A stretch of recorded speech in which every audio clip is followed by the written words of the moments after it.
E vamos aqui passar para mais um exercício, né? Esse exercício é para copiar para o segundo vetor, né? Então nós vamos selecionar os elementos pares de um vetor e vamos copiar para o segundo vetor, né? Esse aí é idêntico ao anterior, apenas com a diferença de que ao invés de imprimir o outro vetor, o elemento do vetor, ele vai adicionar a um segundo vetor o elemento que ele encontrou. Isso aí é tão fácil quanto aquele. Vamos ver rapidinho aqui.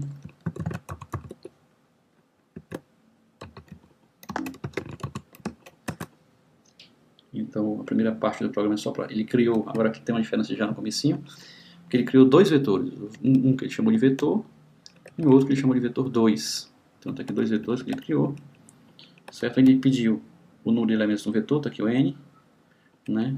Faz o igual a zero para controle do laço. Enquanto i for menor do que n, ele recebe um valor para temp, adiciona ao vetor o valor de temp. Faz novamente igual a zero para criar outro laço, imprime o vetor recebido. Num novo laço, ele vai comparar se o vetor índice i, ou seja, cada um dos elementos do vetor recebido, se o módulo dele por 2 é igual a zero, ou seja, se a resta da divisão por 2 é igual a zero. Se for, ele usa o comando append sobre o vetor 2, ou seja, adiciona o vetor índice i ao vetor 2. Ele vai fazer isso para todos os elementos que forem pares no vetor 1. E assim termina o nosso programa. Vamos executar, né? Então vamos pegar, como sempre, no 5 mais 1, 6 aqui para ficar sempre igual. Tá aí, o vetor que ele recebeu foi esse, os elementos 1, 2, 3, 4, 5, 6, e os elementos pares são esses, só que ao invés de imprimir, simplesmente agora ele criou um segundo vetor com os elementos pares. Observe que a impressão agora tem vírgulas, isso é impressão típica de quem mandou imprimir o vetor. É isso aí, nós estamos aqui avançando bastante na nossa lista de exercícios. Temos aqui um exercício, dessa vez, um pouquinho mais complexo. Ele vai pegar o seguinte, ele vai pegar dois vetores que você vai fornecer via teclado e ele vai criar um terceiro vetor com os valores intercalados dos dois vetores. Então a ideia é a seguinte, ele pega o primeiro elemento do terceiro vetor, vai ser o primeiro elemento do primeiro. O segundo elemento do terceiro vetor vai ser o primeiro elemento do segundo.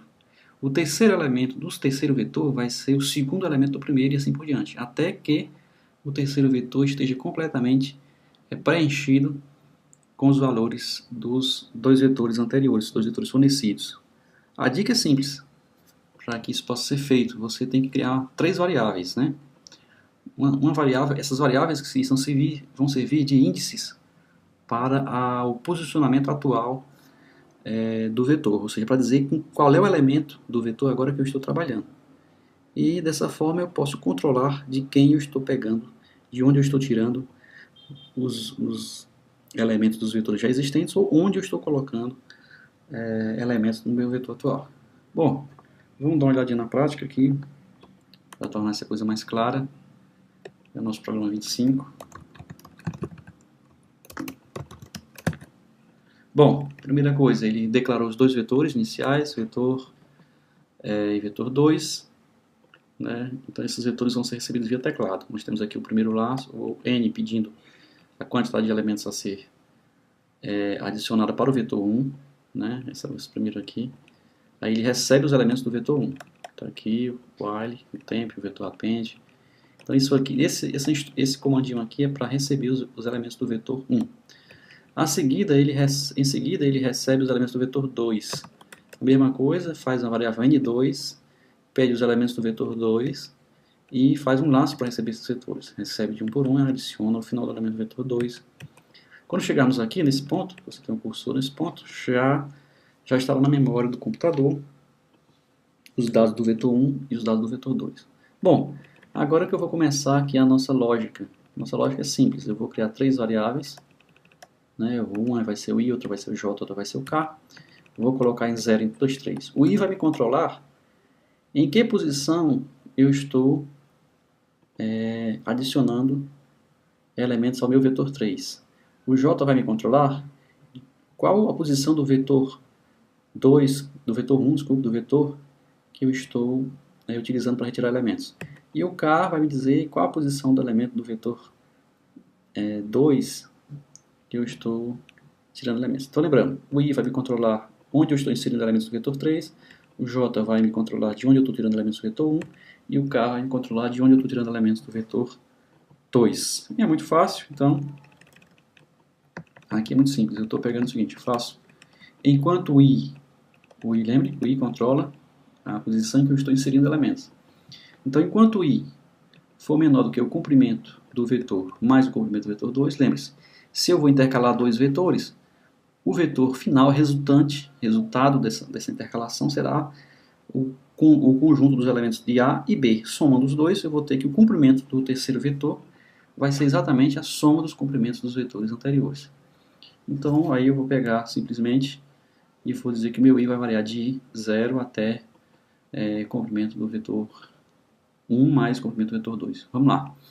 Então, se o J, o nosso J aqui, ele for menor do que comprimento do vetor, ou seja, eu estou tirando elementos do vetor, e o J ainda é menor do que o comprimento do vetor, quer dizer que ainda existem elementos do vetor que eu vou, do vetor 1, no caso, que eu vou tirar para colocar no vetor 3. Ora, então, se isso acontecer, eu vou simplesmente adicionar ao vetor 3 o vetor 1, né, que não coloquei 1, mas é o vetor 1, o vetor 1 índice J, pronto, acabou, eu retirei o elemento do vetor 1, teoricamente, continua lá, mas eu peguei o valor dele, e acrescentei ao vetor 3. A seguir eu incremento a variável i, já que a posição em que eu vou colocar um elemento no vetor 3 será agora a nova posição, i mais 1, e incremento o valor de j, já que a próxima posição que eu vou retirar elementos do vetor será uma posição acima da que eu acabei de retirar.